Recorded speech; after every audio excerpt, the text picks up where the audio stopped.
Hi, everybody. My name is Nanika Edwards. I am a poet, author, artist, and educator from Trinidad and Tobago in the Caribbean.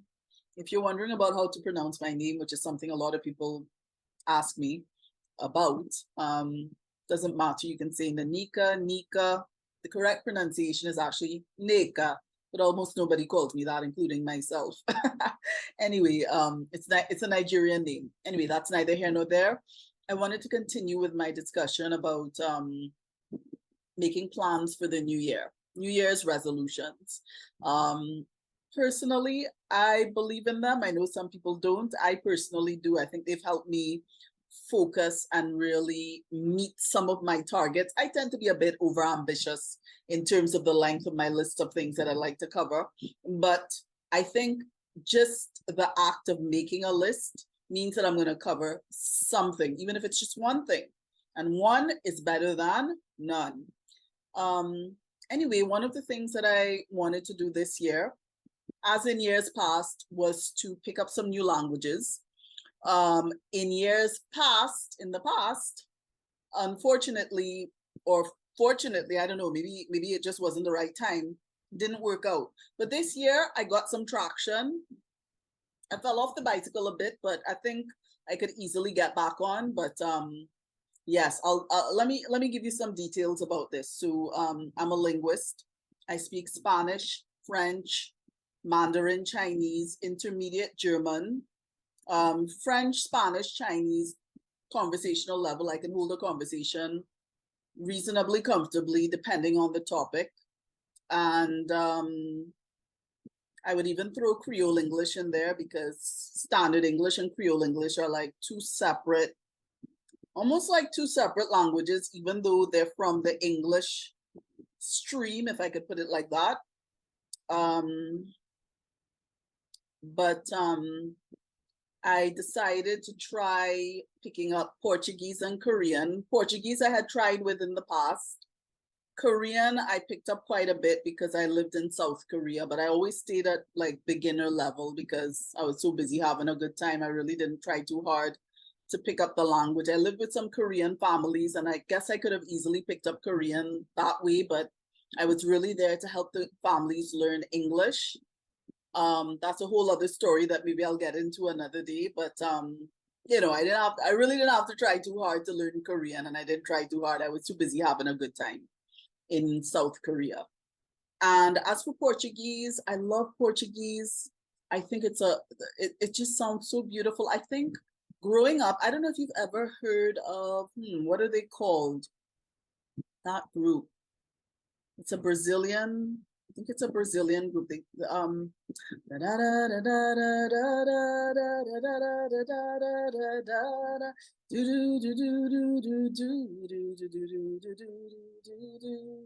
I don't know.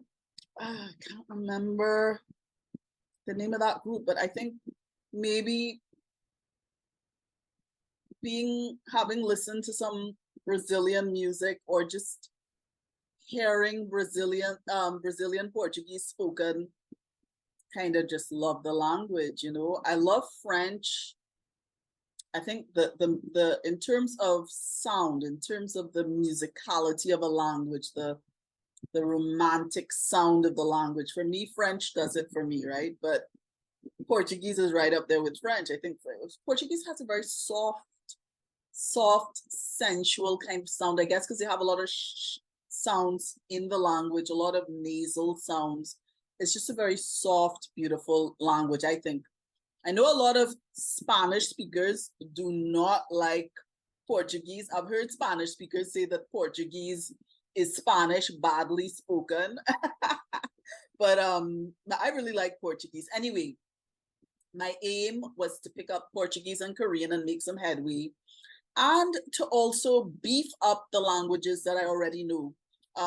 Spanish I keep up with pretty well because I have been following a Spanish speaking pastor for several years now. His name is Freddy de Anda, originally from Mexico, but has a church based in Chicago.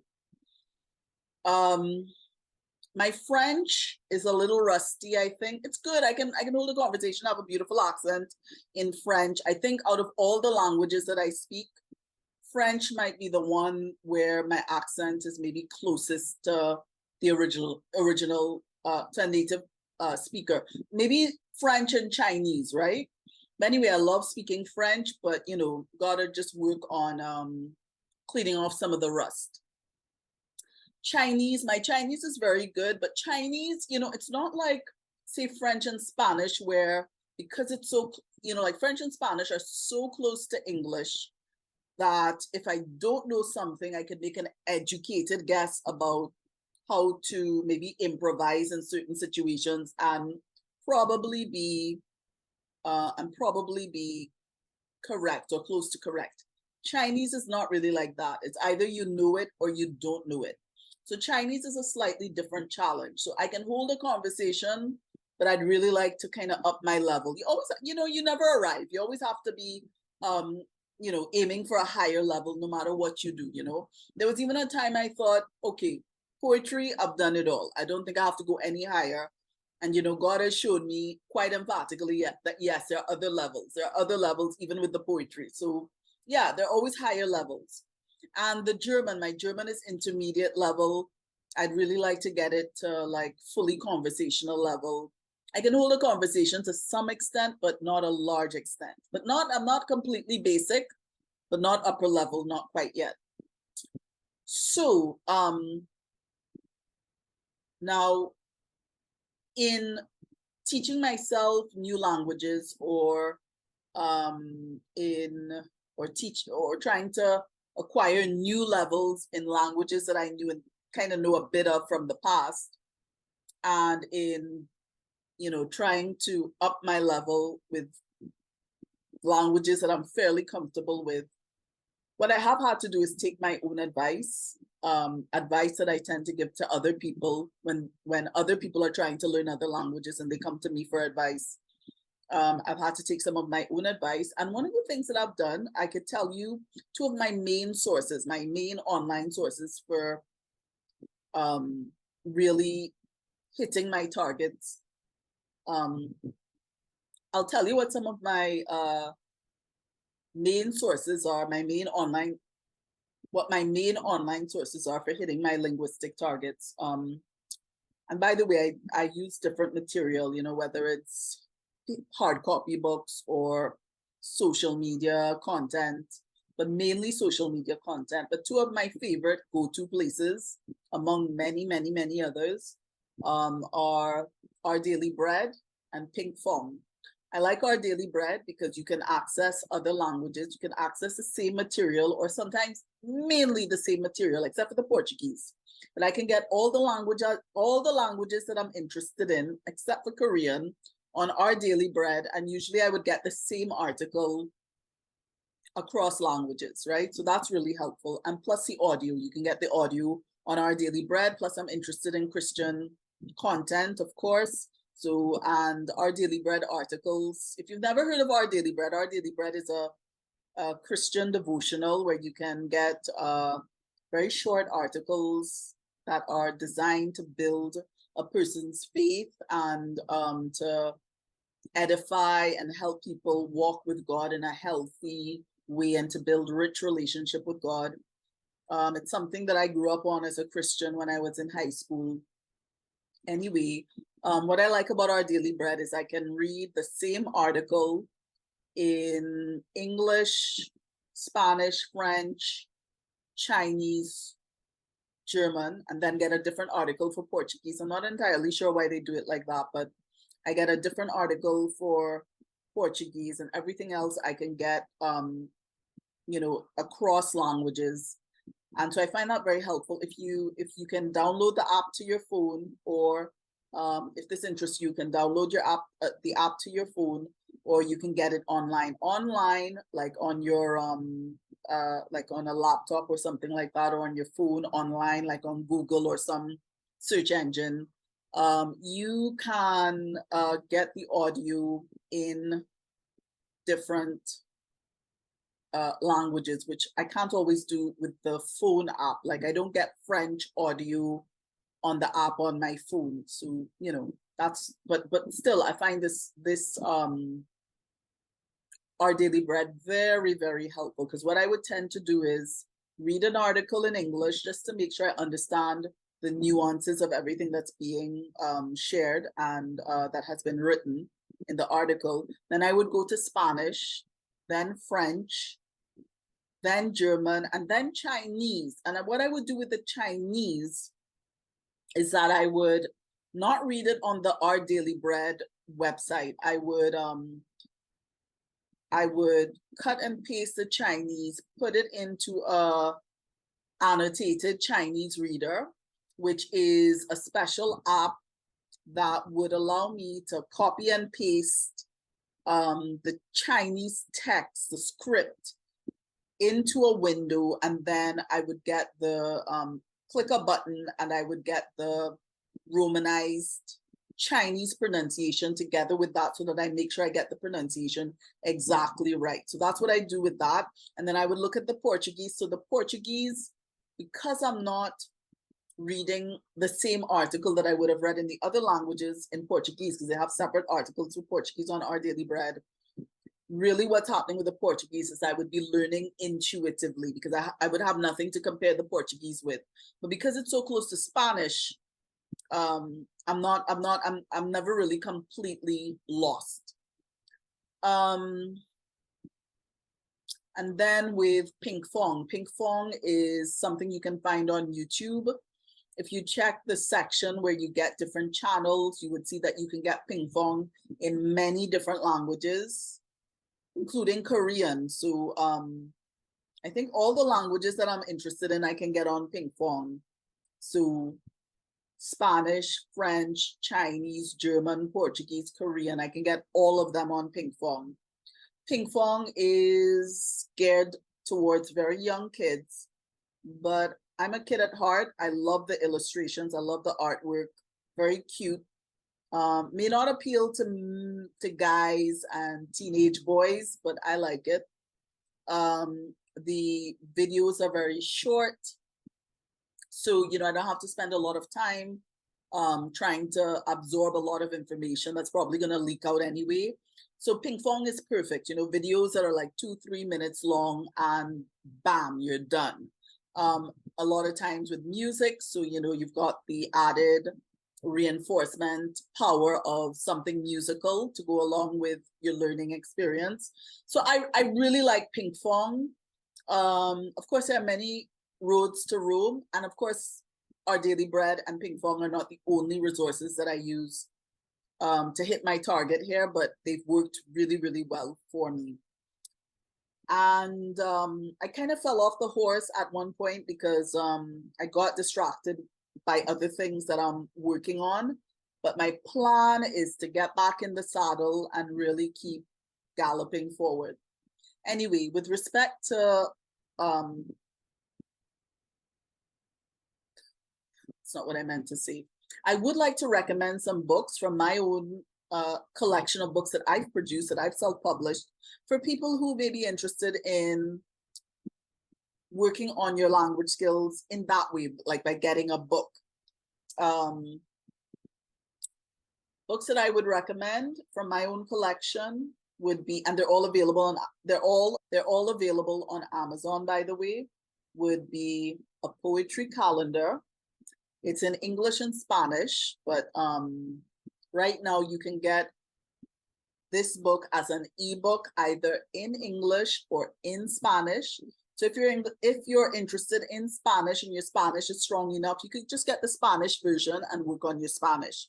But if your Spanish is a little, on the weaker side, you can get both the English and Spanish so that you can compare them. Unfortunately, the way Amazon's publishing platform is set up right now, I could not put the English and the Spanish together in a single ebook. So, I have to do them separately.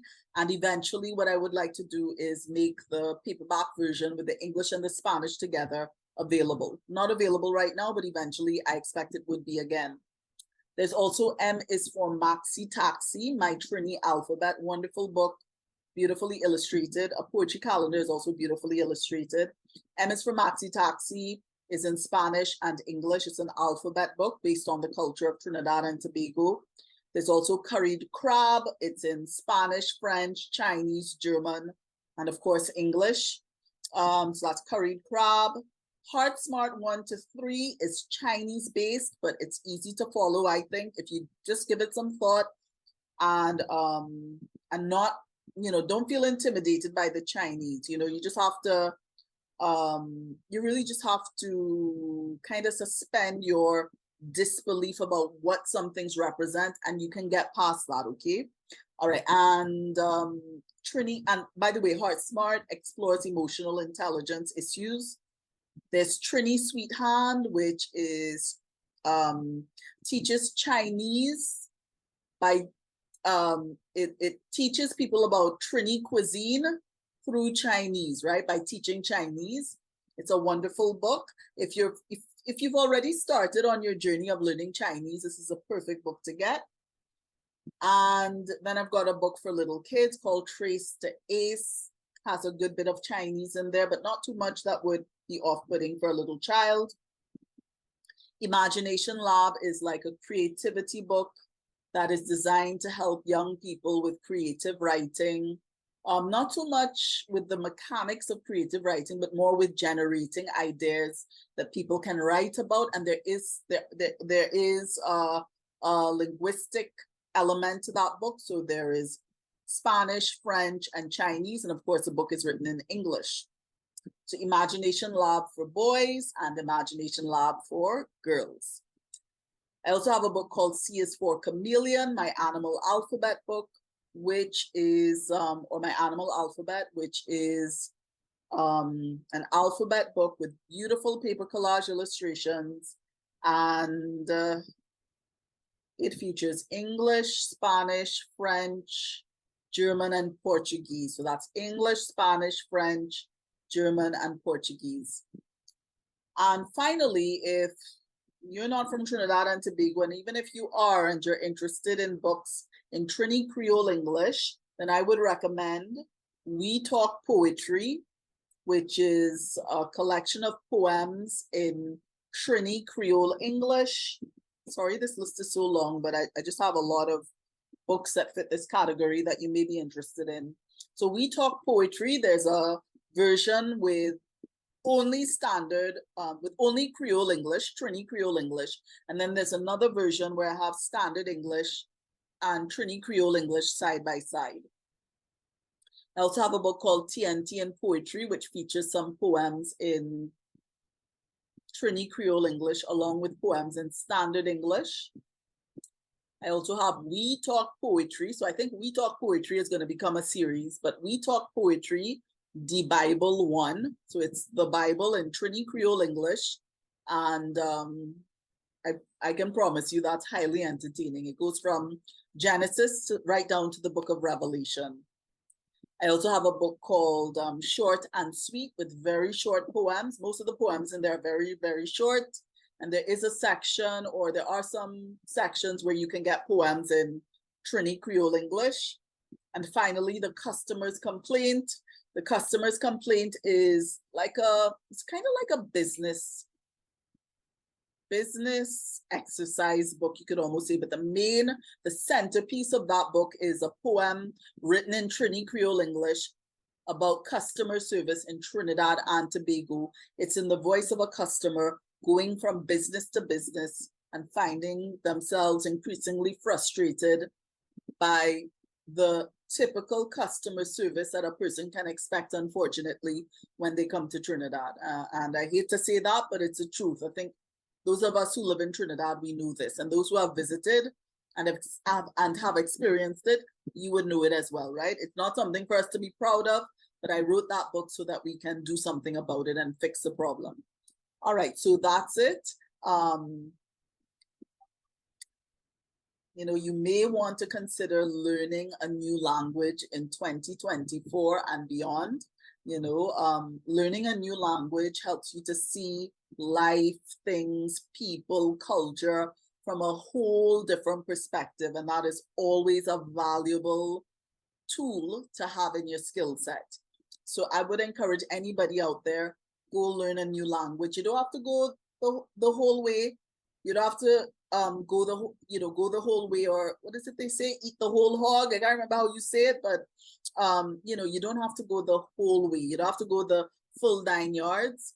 You could just just learn some new things. You could just just a few hours, or 1 week, just learning some things about a language you've never learned before, and you will see how your view of the world will just expand, not just change, but expand exponentially, just by learning a little bit about a new language that you're not familiar with. All right, so that's it. Best of luck with your New Year's resolutions. I hope that what you're aiming to do, that you're able to achieve your goals.